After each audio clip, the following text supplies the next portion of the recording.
again, my little yarnivores and spiderettes. Fiber Spider back again with another tutorial just for you. And today we've got ourselves a really easy stitch. It's textured, it's lovely, it's a 1-row repeat. This is the Puffy moss stitch. Yes, very, very simple. And also, yes, it is reversible as well. Creates a lovely little texture, very easy to do, and I think you guys are really going to like this. So, before we go any further, I just want to say that the way that this particular yarn did its color pooling, it was not planned, no. But apparently it is possible with this stitch because with planned color pooling, typically it's done with the moss stitch. Well, this is just a slight variation of the moss stitch, and if you guys are interested in planned color pooling, I do have a link to a video that I did quite a while back. Going to put that in the description box down below. And then I was playing around with another colorway of yarn, and it was doing the same sort of thing, which I thought, that's interesting. Both of these are Red Heart Super Saver. I think this one is Peacock, and I think this one is Arctic, if I'm not mistaken. At any rate, also for this particular swatch, I used a 5.5 millimeter crochet hook. You can, of course, use whatever works best for you. And if you want the stitching itself to do the shining, you could use a solid color, but I thought it might be kind of fun to use a variegated, and this is what happened. Yes. So for a more in-depth look at color pooling, yes, check out the video down below. Not really going to go into that for this video. Right now, it's all about the Puffy moss stitch. So, without further ado, let's get started. Okay, so first things first, always with the initial setup chain. And the beauty of this particular stitch is it's just an odd number of chains. So you can make this as wide or as narrow as you want to, whether it is a scarf, a wrap, a blanket, or what have you. You can just make this however which way that you want to. I think I'm going to aim for maybe about 13 or 15 initial chains. 2, 4, 6, 8, 10, 11, 12, 13, 14, and 15. Why not? Okay, then going into the third chain from the hook, going to go in with our first puffy stitch. So basically, what it amounts to is going into that stitch, pulling up a loop, as if you're going to do a single crochet stitch. If you would just pull through 2, right? Well, in this case, after pulling up 1 loop, you yarn over, and then go into that same chain, pull up a loop, and then pull through all 4 loops on your hook. Okay, so that's your first little puff. Then chain 1 and skip a chain, and then do the same stitch again. So going into that second chain, pull up a loop, yarn over, go into that same chain, pull up a loop, and then pull through all 4. It's that easy. Chain 1, skip a chain, going into the next one, pull up a loop, yarn over, go into that same chain, pull up a loop, pull through all 4. Chain 1, skip a chain, pull up a loop, yarn over, go in, pull up a loop, pull through all 4, chain 1, skip a chain, pull up a loop, yarn over, going in again, pulling up a loop, pull through all 4, chain 1, skip a chain, pull up a loop, yarn over, go in again, pull up a loop, pull through all 4. We've got 1 more to go. Chain 1, skip a chain, going to that last chain, pull up a loop, yarn over, going into the same chain, pull up a loop, pull through all 4. Now, at the end of the row, going to chain 2. The first chain sort of locks in our puff. The second chain gives us the height that we need. So let's do another row, shall we?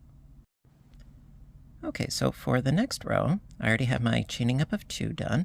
So we're going to turn the work. And typically with the moss stitch, you would go into the chain space. Not so with this particular stitch. We're going to go into the top of this stitch right here. So not into the space, but into the actual stitch. So pull up a loop, yarn over, going into the same stitch, pull up a loop, pull through all 4. Chain 1. And then into the next stitch. So again, into here, not into there, okay? So going into the stitch, pull up a loop, yarn over, into the same stitch, pull up a loop, pull through all 4 loops. Chain 1, going to the next stitch, pull up a loop, yarn over, pull up a loop, pull through all 4. Chain 1. Next stitch, pull up a loop, yarn over, pull up another loop, pull through all 4, and chain 1. And it's really that easy. I love this.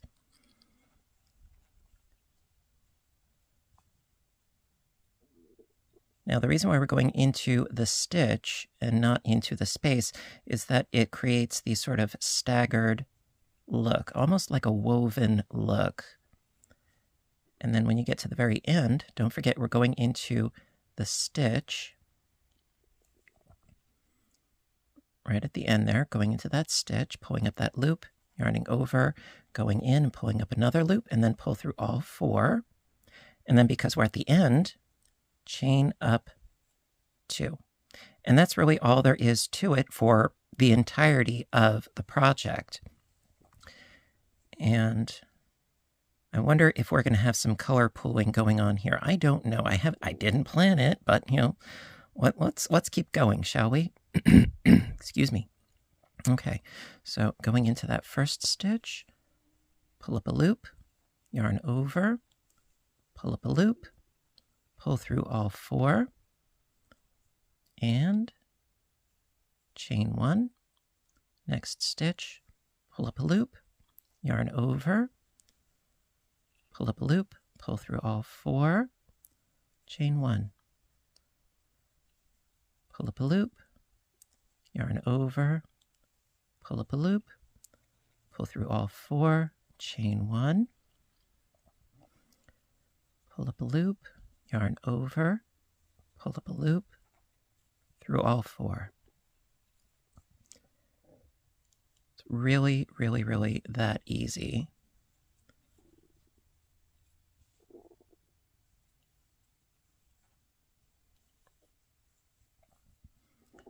And it's great for those projects where you want to get something done, but you don't want to have to focus too terribly much on a complex pattern, but you want something really pretty.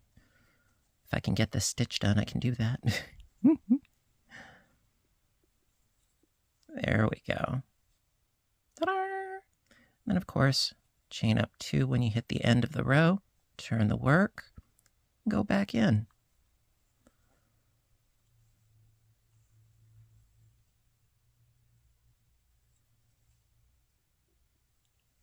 And also you can make adjustments to your hook size. You know, if you're finding that your puffs are a little bit too loose or a little bit too tight. I just give you, you know, sort of a guideline as to what weight of yarn. I mean, this is a weight of 4 with a size I 5.5 millimeter hook. You know, go based on your own gauge and your own tension.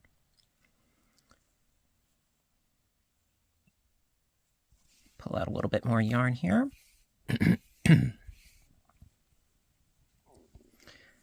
See, I'm going to keep going for a little bit because I'm very curious. Even though I did not plan out my initial chain, I want to see if maybe this is going to do some sort of color pooling. It doesn't look like it is at the moment. You never know.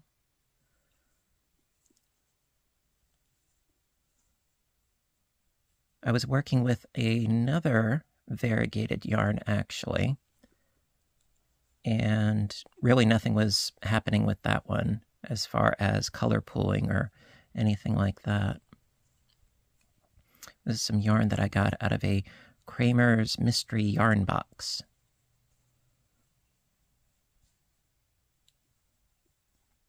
But it's just a really, really, really easy stitch. And in spite of the fact that they are, well, they're sort of like little puffs, you know, they aren't tremendous yarn eaters. Like, I think it was the jasmine stitch, I think it was. I mean, that, yes, that is considerably thicker and eats up a lot more yarn. This one, not so much, but it has a lovely little texture going on. So I figure after this row,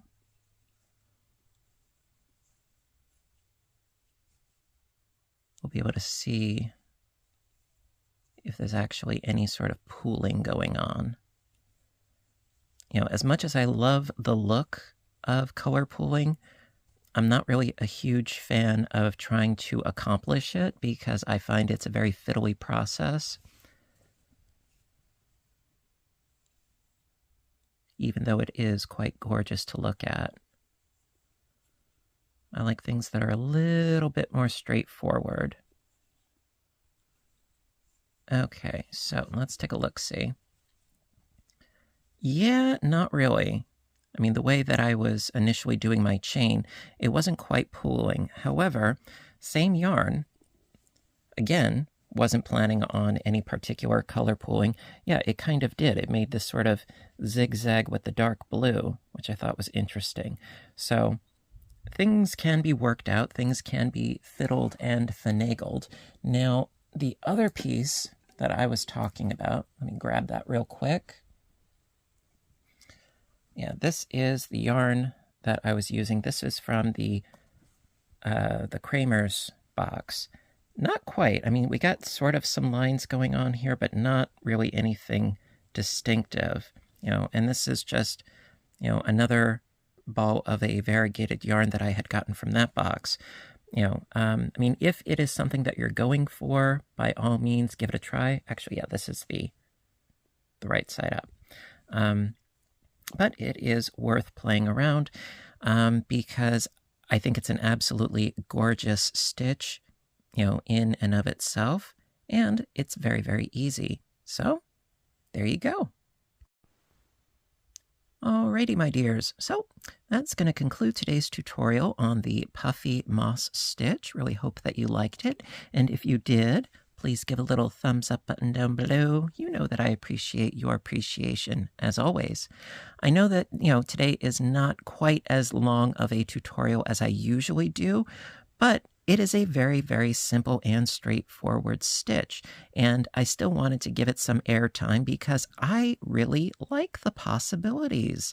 And I do have another project or two in mind with this particular stitch, so stay tuned for more. And until next time, you know what to do, right? I want all of you to stay inspired, stay caffeinated, stay stitching, and please, stay safe. Take care of yourselves and each other, and I will see you in my next video. Bye for now, everybody, and have a great day.